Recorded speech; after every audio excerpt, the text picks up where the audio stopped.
انا صعب عليا قوي ان انا احس برمضان، وكل سنه الموضوع بيبقى اصعب من السنه اللي قبليها، وما عنديش ادنى فكره ليه. حاسه انه الفكره ان احنا بندخل في رمضان بدماغنا، احنا مش بنبقى مستعدين له، احنا مستنيينه ان هو يجي وهو يبذل كل المجهود، هو اللي يستقبلنا ويبسطنا ويسعدنا من غير ما احنا نحط اي effort خالص. في الاغلب كلنا بننسى ان احنا نحط الانتنشن او النية بتاعت رمضان قبل رمضان.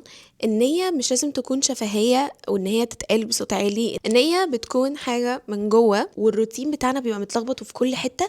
وسبحان الله اول ما بنعتاد على الصيام والروتين بتاعنا خلاص بيظبط، شغلنا بيظبط، ال السايكل بتاعت يومنا وجسمنا بتظبط على رمضان، بنلاقي نفسنا اوريدي خلاص في العشرة الاواخر ورمضان بيخلص. والعشرة الاواخر للاسف بيضيعوا دايما في ان احنا بنرتب للعيد. هقول لكم شويه تيبس ساعدتني ان انا استعد لرمضان اكتر. اول حاجه عايزه اقولها، مفيش اي جادجمنت خالص من ناحيتي لاي حد في الدنيا بيعمل اي حاجه عكس اللي انا بقوله. احنا هنا في سيف سبيسي، بس دي حاجات ساعدتني ونفعتني انا شخصيا.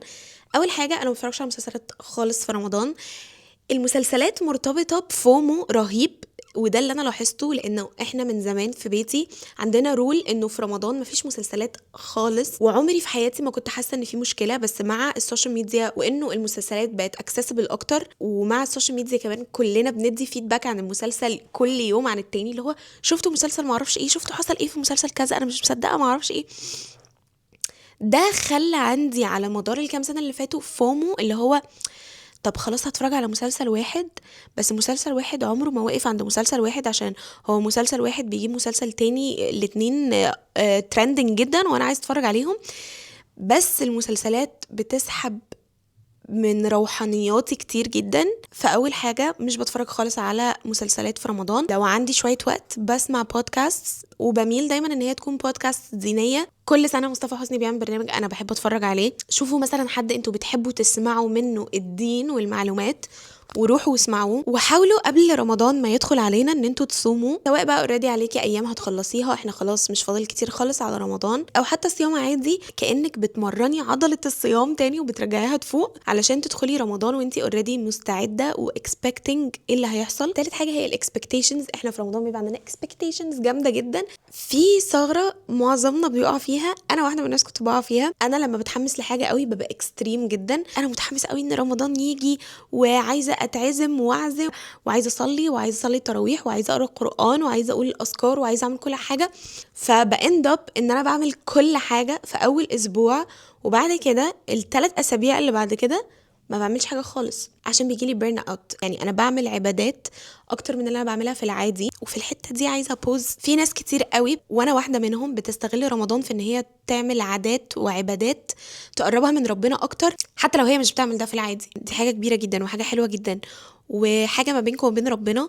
ما تخلوش نظره بني ادم تاني ترجعكم عن ده، ولا كومنتس من بني ادمين تانيين ترجعكم عن ده. هما ليهم ربنا هيحاسبهم، وانتوا ليكوا ربنا هيحاسبكم. اعملوا الحاجة بنيتكم وبقلبكم، وان شاء الله طول ما احنا بنحاول في يوم من الايام ربنا هيثبتنا على اللي احنا عايزينه وعلى القرب اللي احنا نتمناه من ربنا. بالكم من البيرن اوت اللي بيحصل في رمضان، ان انتوا بتركزوا بس اول اسبوع اول اسبوعين، وبعد كده بتلاقوا نفسكم ريحتوا. حاولوا ان انتوا دايما تعملوا بالانس، اوبزرف. احنا بنشوف بعينينا اول حاجه رمضان فانوس لايتس وديكوريشنز، ممكن الناس تبقى شايفه ان دي حاجه مش مهمه، بس في ناس فيجوال اكتر. انا مثلا بحط ديكوريشنز وانا حاطه نيه انه انا بعلي شعائر ومشاعر رمضان في قلبي، وببقى حامده وشاكره ربنا جدا انه ربنا اداني العمر ان انا اعيش الشهر الكريم ده مره تانية. عايزه اوريكم حاجه عملتها السنه اللي فاتت كنت مبسوطه بيها قوي، ليست بالدعاء اللي انا عايزه ادعيه في رمضان 2025. عاملاها بكل الادعيه اللي انا نفسي فيها، ودي حاجه تحفه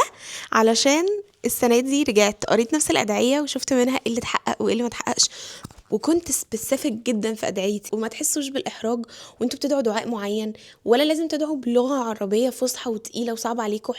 ادعوا باللي طالع من قلبكم زي ما هو بالظبط. مفيش حاجه في الدنيا تستصغروها حتى في الدعاء.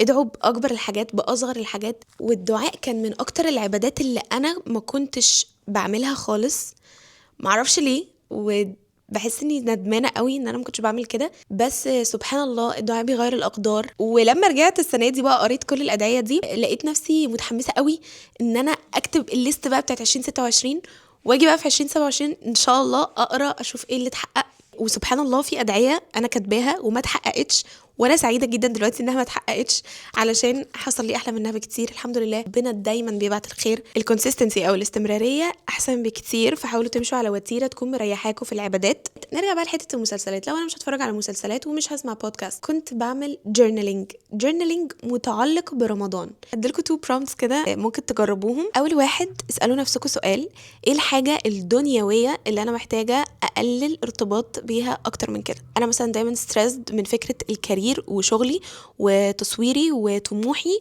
وانا هوصل فين وهعمل ايه وازاي، واتاتشد ومتعلقه قوي بالفكره لدرجه بقت توكسيك ومصعبه عليا حياتي الى حد كبير. ودي حاجه دنيويه انا محتاجه اقلل ارتباطي بيها. وبفكر نفسي انه انا ما جيتش الحياه عشان كده، بس بفكر نفسي انه في اخره وانه في حاجات في الدنيا اهم بكتير من ده. ولما بنرجع كل حاجه كده مكانها، كانكم ماسكين مخكم كده وبتفنطوه، بتفكروه اللي هو فهو لا مش ده المهم، وافتكر انه ربنا في ايده ان هو يكرمني، انا ما عليا الا السعي. فالموضوع مش محتاج ان انا اوتر نفسي للدرجه دي، او ان انا اصعب على نفسي عيشتي، او احس ان انا الدنيا بتجري بيا وانا ما عملتش حاجه. تشيل. تاني برومبت هو: ايه الحاجه اللي انا ممكن اعملها دلوقتي حالا تخليني شخص مسلم احسن؟ ايه الحاجه اللي ممكن تتعمل بجد دلوقتي حالا تخليكوا شخص مسلم احسن؟ انا مثلا ما كنتش مواظبه قوي على فكره اذكار الصباح، اذكار المساء. لقيت حل للموضوع ده، ولقيت اب على الموبايل يفكرني كل شويه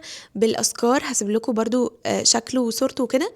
في حاجات كتير قوي احنا بنستصغرها للاسف، سامحنا يا رب، بس هي كبيره قوي عند ربنا وليها امباكت كبير. فانا مثلا قررت انه لا، انا هلتزم على الاذكار. بمناسبه اننا بنتكلم عن الابس، في اب بحبه جدا اسمه براي واتش. الاب ده مش بس هو بيأذن لما الأذان بيأذن، هو بيديلكوا alert قبل الأذان بتلت ساعة، ب 20 minutes. ودي حاجة أنا حبيتها، عشان مهما كنت بعمل حاجة بيديني alarm كده اللي هو خلي بالك إنه كمان تلت ساعة الأذان هيأذن. في التلت ساعة دي أنا بقسمها كده في دماغي 10 دقايق، أوكي أنا aware إن الأذان كمان 10 دقايق هيأذن. في ال10 دقايق التانية ببدأ أقوم أتوضى وأحط المصلية وأجهز نفسي عشان أصلي on time وما تأخرش خالص وما كسلش. من كام سنة كده كنت شفت فيديو لحد على الانترنت بتتفرج على الرؤية ورمضان هيكون امتى بالظبط وكده، وقعدت تعيط عياط هستيري. وانا ساعتها كنت بتفرج اللي هو هي بتعيط ليه؟ السنة دي بس فهمت، لانه اول لما ابتديت احس ان رمضان قرب وابتديت اسمع كل الاغاني اللي ريليتد لرمضان، معرفش ليه لقيت نفسي بعيط عياط مش طبيعي. وبعدين لما كنت بحكي مع مامتي قالت لي انه ده مش عياط وحش، اكشلي ده حنين لرمضان ولروح رمضان، وان انتي هتعيشيها تاني. رمضان من اكتر الشهور اللي انا دماغي فيها بتبقى عامله كده،